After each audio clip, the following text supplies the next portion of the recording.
অনেক দিন পর দেশি কই মাছের দেখা পেলাম। আর দেশি কই মাছ মানেই মন চায় সিদ্ধ খেতে। এজন্যই মাছগুলো ভালো করে ধুয়ে লবণ হলুদ মাখিয়ে নিয়েছি। আর অন্য একটি পাত্রে পরিমাণ মতো মরিচ বাটা, জিরে বাটা দিলাম। আর এর মধ্যে দিয়েছি অল্প পরিমাণে গরম মশলা আর পরিমাণ মতো লবণ হলুদ দিয়ে দিলাম।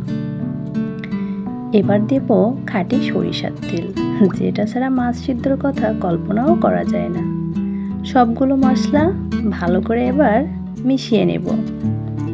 যাদের গ্যাসের সমস্যা হচ্ছে এভাবে মাছ সিদ্ধ করে খেলে আশা করি কোনো সমস্যা হবে না। আর খেতেও কিন্তু অনেক টেস্টি হয়। মশলাটা মাখানো হয়ে গেছে। এবার এর মধ্যে দিয়ে দিব মাছগুলো। একটু সময় নিয়ে মাছগুলো সাথে মশলাটা মেখে নিতে হবে। যেহেতু কই মাছের গায়ে অনেক কাঁটা থাকে, হাতে লেগে যেতে পারে, এজন্য একটু সময় নিয়ে কাজটা করতে হবে। মাছে মশলা মাখানো হয়ে গেছে। এই তো এবার আমি মাছগুলো লাউ পাতায় সিদ্ধ দেব। তার জন্য পুরো